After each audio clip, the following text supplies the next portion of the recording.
Hello साथियों, नमस्कार। स्वागत है आप सभी साथियों का आपका अपना प्यारा सा यूट्यूब चैनल अपना बिहार एकेडमी पर। और आज हम आप सभी साथियों के लेकर के आए हैं अपना बिहार एकेडमी की ओर से 30 ऑब्जेक्टिव क्वेश्चन हिंदी का। किस चैप्टर का दोस्तों? हिंदी का। और इसमें जो है हम आपको जब शुरू का चैप्टर बताए थे, इसमें 2 किताब है हिंदी में। एक है आपका गोदुली हो गया, आपका एगो हो गया,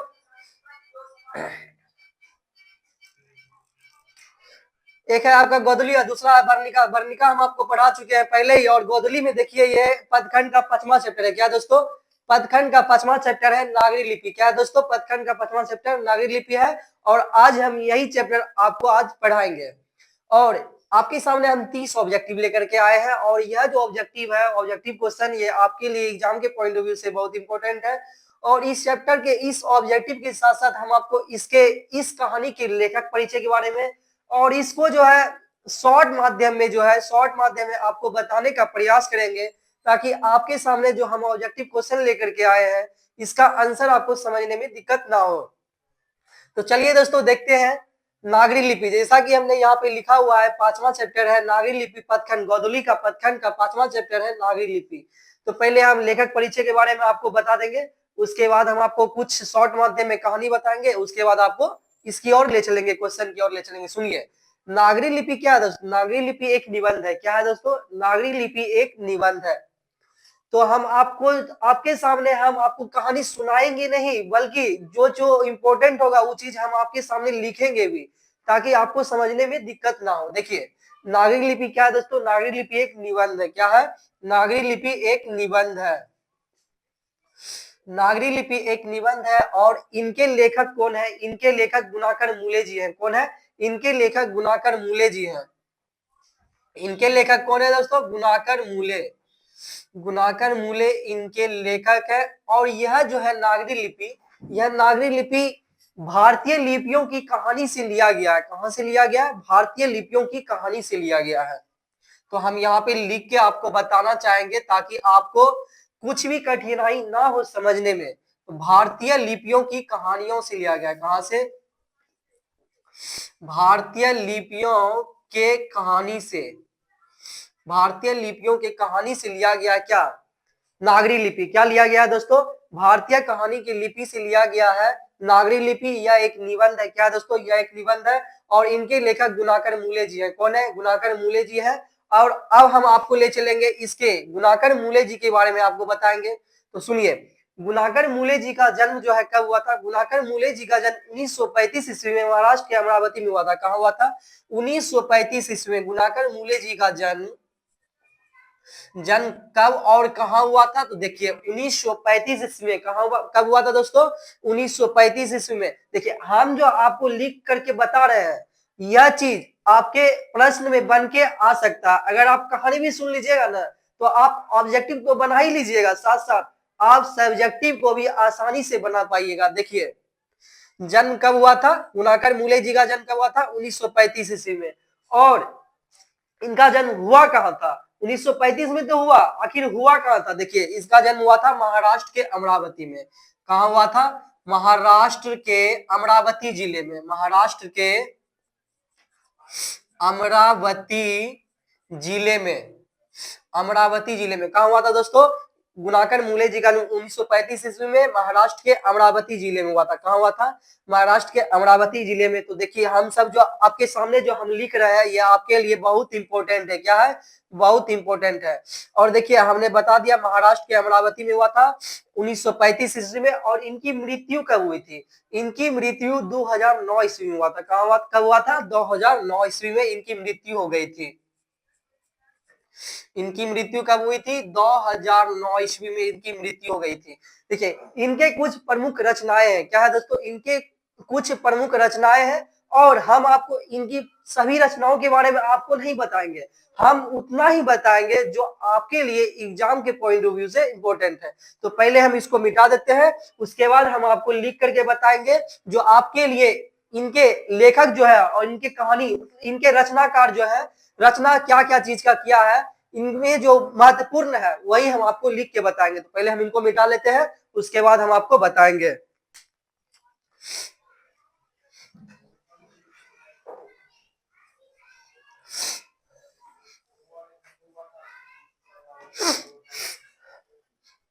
देखिए इनके लेखक तो क्या है दोस्तों, इनके लेखक गुणाकर मूले जी, और गुणाकर मूले जी की कुछ रचनाएं हैं, देखिए ध्यान से देखिएगा। अक्षरों की कहानी, एक नंबर हो गया आपका अक्षरों की कहानी, अक्षरों की कहानी एक नंबर हो गया आपका। 2 नंबर हो गया भारत इतिहास और संस्कृति, इतिहास और संस्कृति 2 नंबर हो गया। तीसरा देखिए नक्षत्र लोक, क्या है दोस्तों, नक्षत्र लोक, ये आपका तीसरा हो गया। चौथा नंबर आपका हो गया अक्षर ज्ञान, पांचवा हो गया आपका मैंडलीफ, क्या दोस्तों, मैंडलीफ, मैंडलीफ पांचवा हो गया आपका। और छठा क्या है, छठा है आपका भारतीय लिपियों की कहानी, भारतीय लिपियों की कहानी, क्या है दोस्तों, भारतीय लिपियों की कहानी। देखिए गुणाकर मूले जी की जो प्रमुख रचना है जो आपके लिए महत्वपूर्ण है, क्या है दोस्तों, बहुत महत्वपूर्ण है। तो देखिए पहला हो गया आपका अक्षरों की कहानी। यह क्वेश्चन जो है प्रीवियस ईयर में बहुत बार पूछा जा चुका है, तो आपको सजेशन के तौर पे हम आपको एग्जाम के पॉइंट ऑफ व्यू से बता रहे हैं जो आपके लिए इंपॉर्टेंट है, क्या इंपॉर्टेंट है। पहला हो गया आपका अक्षरों की कहानी, दूसरा हो गया आपका भारतीय इतिहास और संस्कृति, तीसरा हो गया नक्षत्र लोक। देखिए यह जो है नक्षत्र लोक यह बार बार पूछा जाता है एग्जाम में। तो देखिए आपका हो गया चौथा अक्षर ज्ञान, पांचवा हो गया मैंडलीफ, और छठा है भारतीय लिपियों की कहानी, क्या दोस्तों, भारतीय लिपियों की कहानी। और यह जो है भारतीय लिपियों की कहानी इन्हीं से लिया गया है नागरी लिपि, क्या लिया गया है, इन्हीं से लिया गया है नागरी लिपि। तो हम आपको बता दिया। और इस यह क्या है, यह एक निबंध है, क्या दोस्तों, यह एक निबंध है, यह एक निबंध है। और यह कहां से लिया गया है, भारतीय लिपियों की कहानी से लिया गया है। और किसकी रचना है, यह है गुणाकर मूले जी की रचना है। किसकी रचना है, गुणाकर मूले जी की रचना है। और इसमें जो है देवनागरी लिपि,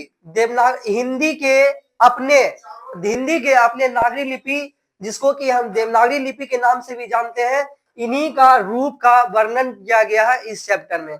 हम आपको कहानी लेखक परिचय के बारे में आपको बता दिए, हम उतना ही बताने का प्रयास कर रहे हैं आपको जो आपके लिए एग्जाम के पॉइंट ऑफ व्यू से मायने रखता है।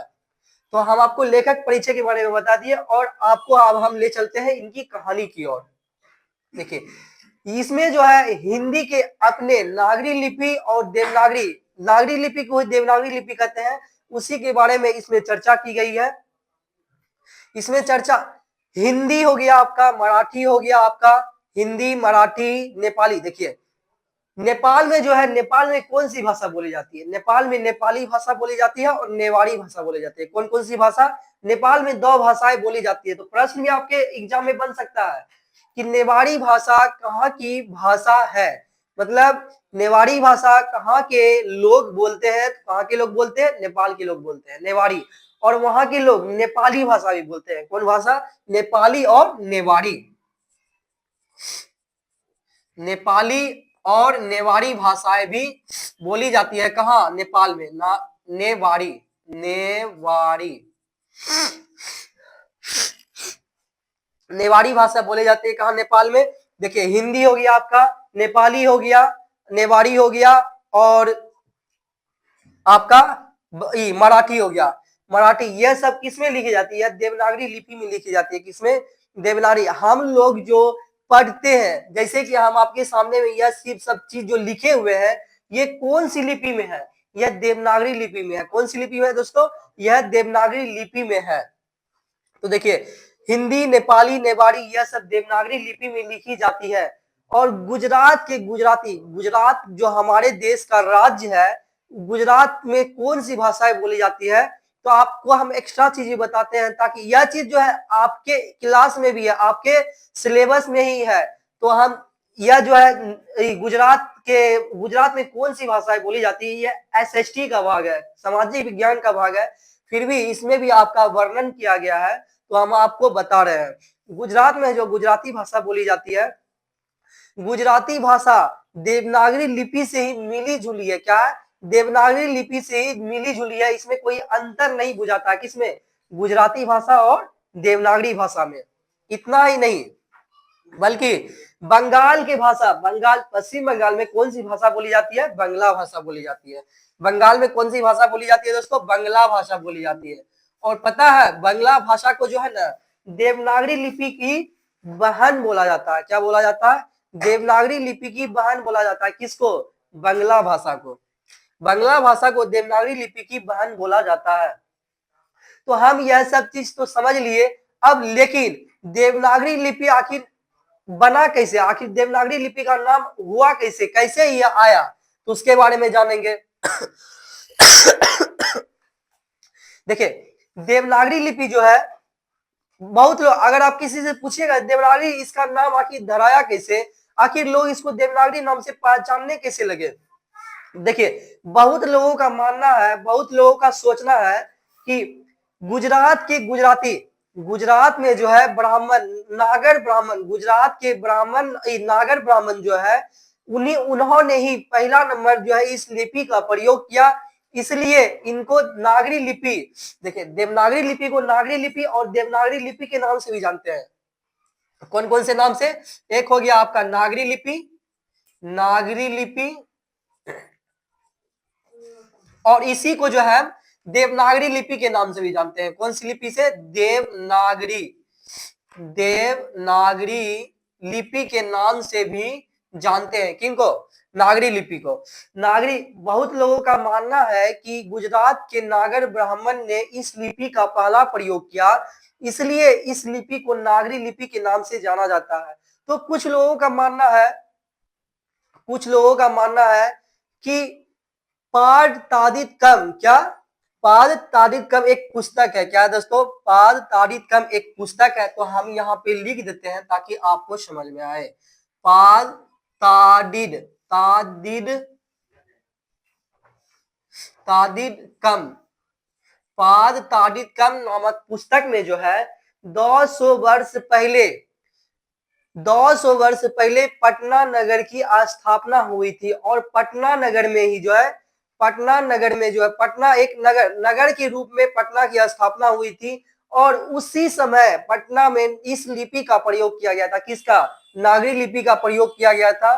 तो इसलिए लोग इसको नागरी लिपि, लोगों का मानना है, बल्कि यह किताब का रहा, हम नहीं बोल रहे हैं, लोगों का मानना है कि पाद ताड़ित कम नामक पुस्तक में जो है 200 वर्ष पहले पटना नगर की स्थापना हुई थी और वहां पे जो है इस लिपि का पहला प्रयोग किया गया था, इसलिए इसको देवनागरी लिपि के नाम से जानते हैं।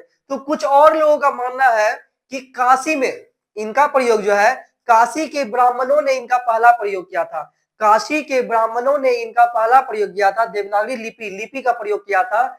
और काशी जो है भगवान की नगरी मानी जाती है। क्या? काशी जो है भगवान की नगरी मानी जाती है और वहां पे इस लिपि का प्रयोग होने के कारण उसे देवनागरी लिपि के नाम से जाना जाता है। ये किताब लोगों का मानना है और किताब में आपका लिखा हुआ है ये चीज, तो हम नहीं, यह बल्कि आपका किताब बोलता है। और दक्षिण भारत, हमारे दक्षिण भारत में कौन कौन से राज्य आते हैं? देखिए दक्षिण भारत में हमारे तमिलनाडु हो गया, और आंध्र प्रदेश हो गया, तेलंगाना हो गया, केरल हो गया, गोवा हो गया, ये सब कहाँ आता है? यह आपका आता है दक्षिण भारत में। यह सब दक्षिण भारत, और दक्षिण भारत में ही जो है इस लिपि, दक्षिण भारत में जो है देवनागरी लिपि का पहला लेख मिला था। कहाँ? तो प्रश्न बन सकता है कि देवनागरी लिपि का पहला लेख कहाँ मिला था? तो दक्षिण भारत में। कहाँ मिला था? देवनागरी लिपि का पहला लेख दक्षिण भारत में मिला था। कहाँ मिला था? दक्षिण भारत में मिला था। और देखिए तेलंगाना, तेलंगाना की भाषा क्या है? तेलंगाना की भाषा तमिल हो गया, ये तेलुगु हो गया, तेलंगाना की, और तमिलनाडु का तमिल हो गया, केरल का तमिल, केरल का कन्नड़ हो, कर्नाटक का कन्नड़ हो गया, केरल का मलयालम हो गया। यह सब भाषा जो है ब्राह्मी भाषा में, कौन सी भाषा में?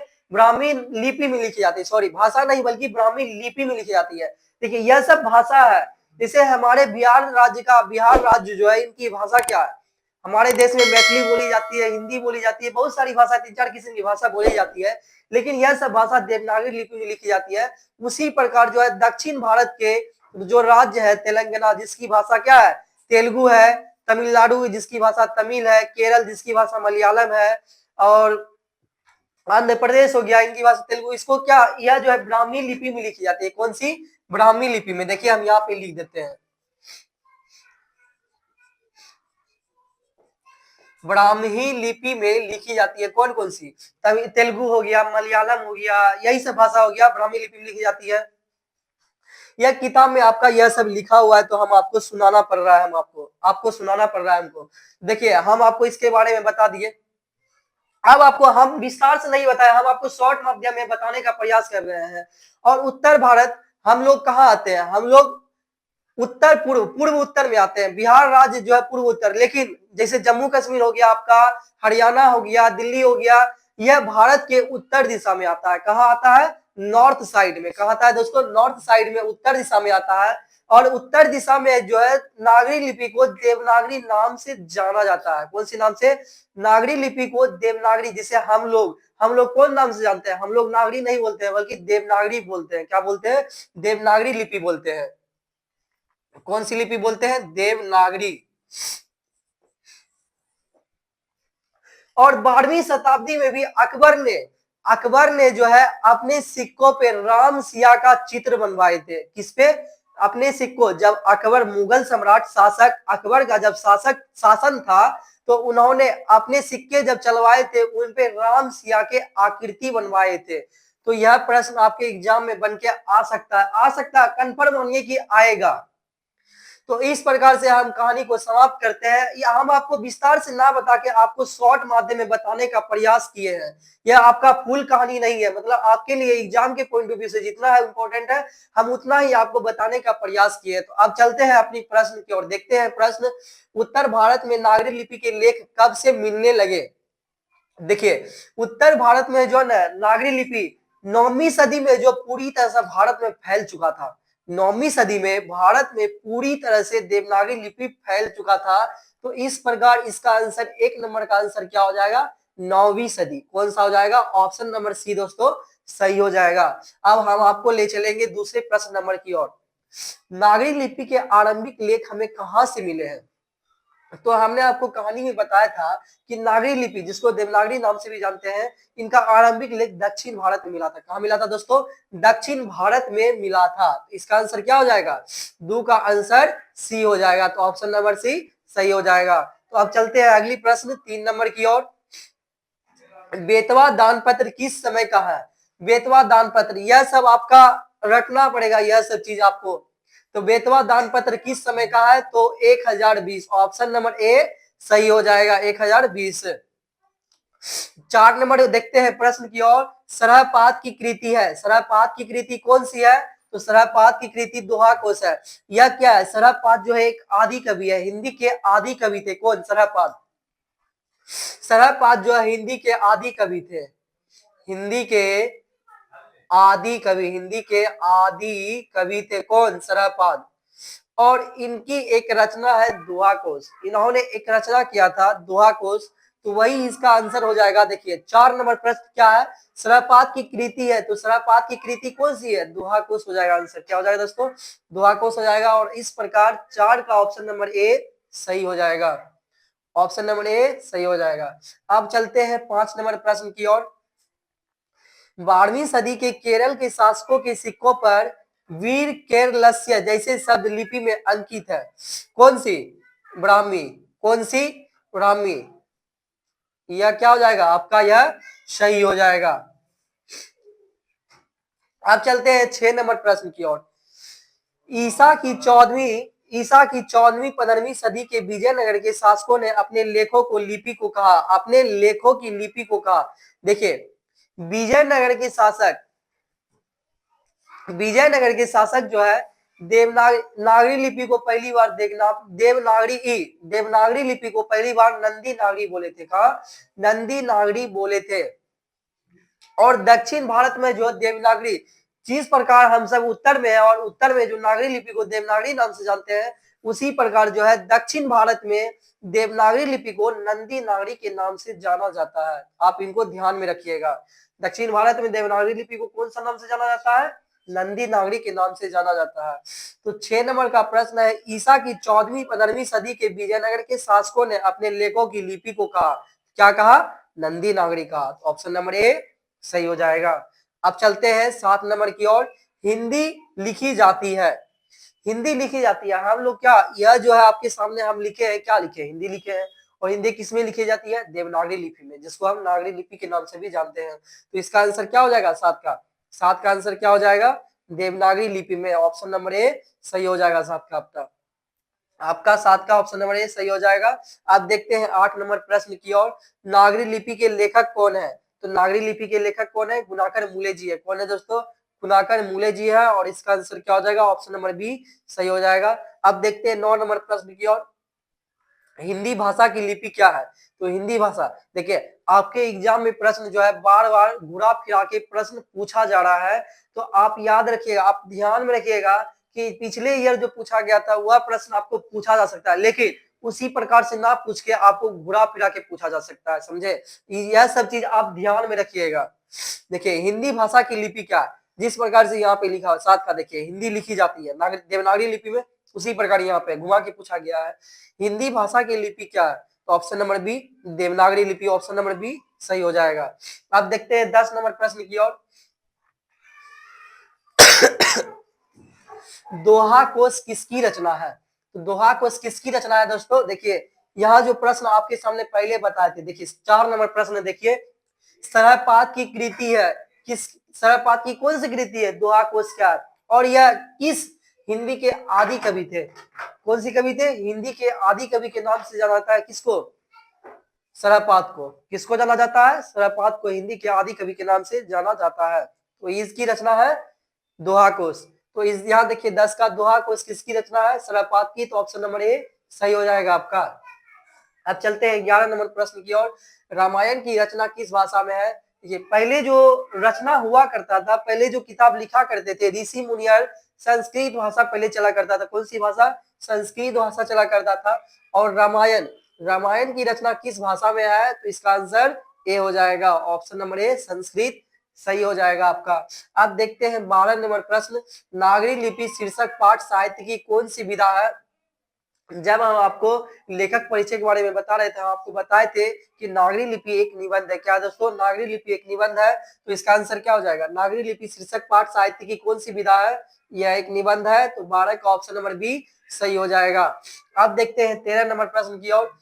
तमिल मलयालम तेलुगु कन्नड़ भाषाएं हैं, तमिल मलयालम तेलुगु कन्नड़ भाषाएं कहाँ की भाषा है, दक्षिण भारत की यह सब भाषाएं हैं। कहाँ की, दक्षिण भारत, हमारे भारत के दक्षिण भाग में जितने भी राज्य हैं उन राज्यों की जो भाषाएं हैं तो कौन सी दिशा में आती है, दक्षिण भारत में आ जाती है।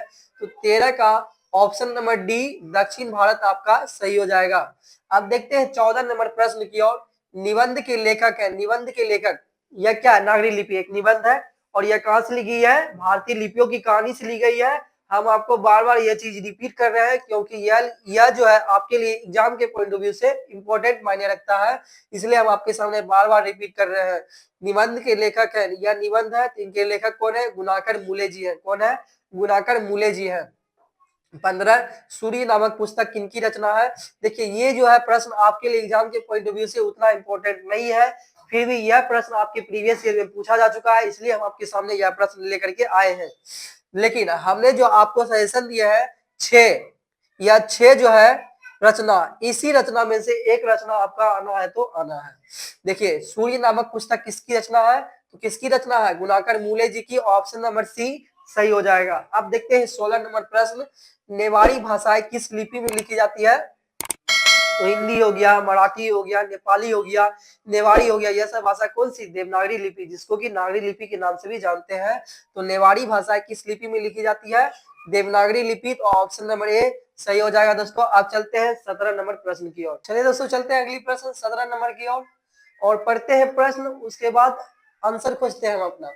हिंदी तथा इसकी विविध बोलियां किस लिपि में लिखी जाती है, हिंदी तथा इसकी विविध लिपियां, मतलब हिंदी और इससे रिलेटेड अन्य भाषाएं किस लिपि में लिखी जाती है।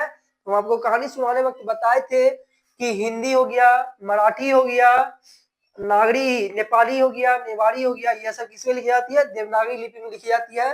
तो इस प्रकार इसका आंसर 17 नंबर का ऑप्शन नंबर ए दोस्तों क्या हो जाएगा, सही हो जाएगा। ऑप्शन नंबर ए देवनागरी आपका सही हो जाएगा।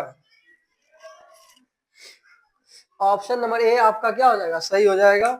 अब देखते हैं 18 नंबर प्रश्न की ओर। विजयनगर के शासकों के लेख किस लिपि में है? देखिए हम आपको बताए थे कि विजयनगर के शासकों जो है, शासक जो है, देवनागरी लिपि को नंदी नागरी के नाम से पुकारे थे। तो और उसके विजयनगर के शासकों के लेख भी नंदी नागरी के रूप में ही मिलते हैं। विजयनगर के शासकों के लेख किस लिपि में है? तो इसका आंसर क्या हो जाएगा, देखिए ऑप्शन नंबर ए ब्राह्मी लिपि तो नहीं होगा, सिंधु लिपि यह भी नहीं होगा, ऑप्शन नंबर सी खरोष्टी लिपि यह भी नहीं होगा, नंदी नागरी लिपि में तो ऑप्शन नंबर डी दोस्तों 18 का ऑप्शन नंबर डी सही हो जाएगा। तो इस प्रकार नंदी नागरी लिपि में। अब देखते हैं 19 नंबर प्रश्न। परमार शासक भोज कहाँ के रहने वाले थे? परमार शासक भोज, देखिए कुछ क्वेश्चन जो है आपको याद करना पड़ेगा, लेकिन हम जो बता रहे हैं आप ध्यान से सुनते जाइएगा तो आपको प्रश्न के साथ साथ आपको उत्तर भी याद हो जाएगा और दोबारा आपको याद करने की जरूरत नहीं पड़ेगी। देखिए परमार, क्वेश्चन नंबर 19 है, परमार शासक भोज कहाँ के रहने वाले थे? तो परमार शासक भोज कहाँ के रहने वाले थे? धारा नगरी के। कहाँ के रहने वाले थे दोस्तों? धारा नगरी के। तो ऑप्शन नंबर ए सही हो जाएगा। आप चलते हैं 20 नंबर प्रश्न की ओर। हिंदी के आदि कवि, देखिए हिंदी के आदि कवि के नाम से किसे जाना जाता है? शरदपाद को। और शरदपाद की एक रचना थी जिसे दोहा कोश कहते हैं। क्या कहते हैं दोस्तों? दोहा कोश कहते हैं। तो इस प्रकार इसका आंसर क्या हो जाएगा, 20 नंबर का हिंदी के आदि कवि है। तो हिंदी के आदि कवि कौन है? तो शरदपाद, ऑप्शन नंबर डी सही हो जाएगा। 20 का हम आपको बता ही दिए कि आप चलते हैं 21 नंबर प्रश्न की ओर। 21 में लिखा है भारतीय लिपियों की कहानी पुस्तक के रचयिता कौन है? देखिए यह जो है भारतीय लिपियों की कहानी जो पुस्तक है, इसी पुस्तक से नागरी लिपि यह जो चैप्टर है इसको लिया गया है। किससे? भारतीय लिपियों की कहानी से। और यह किसकी रचना है? कुलाकर मूले जी की। कुलाकर मूले जी का जन्म कब हुआ था? 1935 ईस्वी में महाराष्ट्र के अमरावती जिले में हुआ था। तो इस प्रकार इसका आंसर क्या हो जाएगा, भारतीय लिपियों की कहानी पुस्तक के रचयिता कौन है? गुणाकर मूले, ऑप्शन नंबर डी 21 का ऑप्शन नंबर डी गुणाकर मूले सही हो जाएगा। अब चलते हैं 22 नंबर प्रश्न की ओर। किस शासक ने ऐसा सिक्का चलाया जिस पर नागरी लिपि में राम सिए, राम और सीता शब्द अंकित है?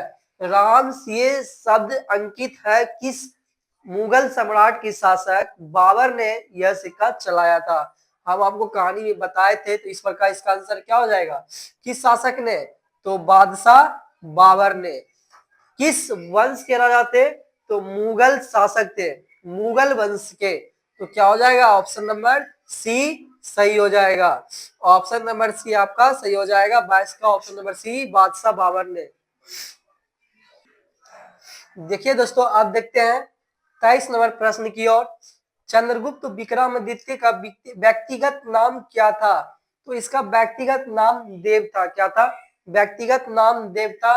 तो इस प्रकार इसका आंसर 23 का ऑप्शन नंबर सी सही हो जाएगा। किसका नाम, किसका व्यक्तिगत नाम देव था? इस प्रकार से भी आपके एग्जाम में प्रश्न बन सकता है कि व्यक्तिगत नाम देव, देव व्यक्तिगत नाम किसका था? विक्रमादित्य का। किसका? चंद्रगुप्त, चंद्रगुप्त विक्रमादित्य, चंद्रगुप्त विक्रमादित्य का व्यक्तिगत नाम था क्या? देव। तो इसका आंसर 23 का ऑप्शन नंबर सी देव सही हो जाएगा। अब चलते हैं अगली प्रश्न 24 नंबर की ओर। कर्नाटक प्रदेश का श्रवण बेला गोला स्थान किसका प्रसिद्ध तीर्थ स्थल है? तो देखिए यह क्या हो जाएगा, जैनों का। जैन, देखिए हमारे देश में जिस प्रकार से हिंदू, मुस्लिम, सिख, ईसाई, बौद्ध, जैन धर्म के बहुत सारे धर्मों के लोग रहते हैं, तो समझाने का प्रयास कर रहे हैं आपको कि कर्नाटक प्रदेश का श्रवण बेला गोला स्थान किसका प्रसिद्ध तीर्थ स्थल है? तो क्या हो जाएगा, ऑप्शन नंबर डी जैनों का। किसका? ऑप्शन नंबर डी दोस्तों, 24 का ऑप्शन नंबर डी आपका सही हो जाएगा। अब चलते हैं 25 नंबर की ओर। धारा, धारा नगरीय का कौन शासक अपने विद्यानुराग के लिए इतिहास में प्रसिद्ध है? देखिए इसमें जो है कुछ कुछ क्वेश्चन ऐसा है कि आपको समझ में नहीं आएगा, लेकिन आप मेरी बातों को सिर्फ और सिर्फ ध्यान से सुनते जाइए, आपको प्रश्न के साथ साथ आपको उत्तर भी याद होते जाएगा। धारा नगरी, धारा नगरी का कौन शासक अपने विद्यानुराग के लिए इतिहास में प्रसिद्ध है? तो इसका आंसर परमार शासक भोज हो जाएगा। ऑप्शन नंबर सी सही हो जाएगा। परमार शासक भोज, तो ऑप्शन नंबर सी सही हो जाएगा। अब चलते हैं 26 नंबर प्रश्न की ओर। मराठी, नेपाली और नेवारी भाषाओं की लिपि क्या है? तो आपको कहानी में यह सब बता चुके हैं, तो इसका आंसर देखिए क्या हो जाएगा। ऑप्शन नंबर डी देवनागरी सही हो जाएगा। 26 का प्रश्न है मराठी, नेपाली, मराठी जो महाराष्ट्र की भाषा है, नेपाली जो नेपाल की भाषा है, नेवारी यह भी नेपाल की ही भाषा है, भाषाओं की लिपि क्या है? तो क्या हो जाएगा? ऑप्शन नंबर डी देवनागरी सही हो जाएगा। अब चलते हैं 27 नंबर की ओर। नागरी लिपि शीर्षक पाठ कहाँ से लिया गया है? तो नागरी लिपि शीर्षक पाठ भारतीय लिपियों की कहानी से लिया गया है। कहाँ से लिया गया है और ये किसकी रचना है? गुणाकर मूले जी की रचना है। किसकी रचना है? गुणाकर मूले जी की रचना है। तो इस प्रकार इसका आंसर क्या हो जाएगा? 27 का नागरी लिपि शीर्षक पाठ कहाँ से लिया गया है? तो ऑप्शन नंबर ए भारतीय लिपियों की कहानी से। कहाँ से लिया गया है दोस्तों? ऑप्शन नंबर ए सही हो जाएगा। अब देखते हैं 28 नंबर प्रश्न। निम्न भाषाओं में से किस भाषा को देवनागरी लिपि में लिखते हैं? किस भाषा को देवनागरी लिपि में लिखते हैं? तो हिंदी भाषा को देवनागरी लिपि के रूप में लिखते हैं। यह जो हम आपके सामने लिखे हुए हैं, यह कौन सी लिपि में है? तो आप बोलिएगा देवनागरी लिपि में है। कौन सी लिपि में? देवनागरी लिपि कहिए या आप नागरी लिपि कहिए, लेकिन उत्तर भारत के लोग नागरी लिपि ना कह के देवनागरी लिपि कहते हैं, और दक्षिण भारत के लोग नागरी लिपि ना कह के नंदी नागरी के नाम से पुकारते हैं। तो 28 का क्या हो जाएगा? निम्न भाषाओं में से किस भाषा को देवनागरी लिपि में लिखते हैं? तो ऑप्शन नंबर डी क्या हो जाएगा? सही हो जाएगा। ऑप्शन नंबर डी सही हो जाएगा, हिंदी। अब देखते हैं 29 प्रश्न। टकसाल शब्द का अर्थ है जहां सिक्के ढलते हैं। जहां सिक्के ढलते हैं, ऑप्शन नंबर बी सही हो जाएगा। टकसाल, टकसाल शब्द का अर्थ क्या है? जहां सिक्के ढलते हैं। टकसाल शब्द का अर्थ क्या हो जाएगा दोस्तों? जहां सिक्के ढलते हैं। तो आप देखते हैं अंतिम प्रश्न और आखिरी प्रश्न 30 नंबर की ओर। स्थापत्य की उत्तर भारत की एक विशेष शैली को क्या कहते हैं? स्थापत्य की उत्तर भारत की एक विशेष शैली, स्थापत्य मतलब स्थापित करना। स्थापत्य की उत्तर भारत की एक विशेष शैली को क्या कहते हैं दोस्तों? क्या हो जाएगा? नागर शैली। क्या हो जाएगा? नागर शैली। इस प्रकार से प्रश्न खत्म होता है। अगर आप इतना कर लेते हैं तो आपका इस चैप्टर से एक भी प्रश्न नहीं छूटेगा। क्या होगा? ऑब्जेक्टिव का एक भी प्रश्न आपसे एग्जाम में नहीं छूटने वाला है। अगर दोस्तों आपको यह वीडियो अच्छा लगा हुआ हो तो आप इसको लाइक कीजिएगा और अपने साथियों, अपने भाइयों, अपने बहनों को जरूर शेयर कीजिएगा ताकि वो भी अपने सपनों को पा सके। अगर चैनल पे पहली बार आए हुए होंगे तो सब्सक्राइब कर लीजिएगा। थैंक यू, जय हिंद।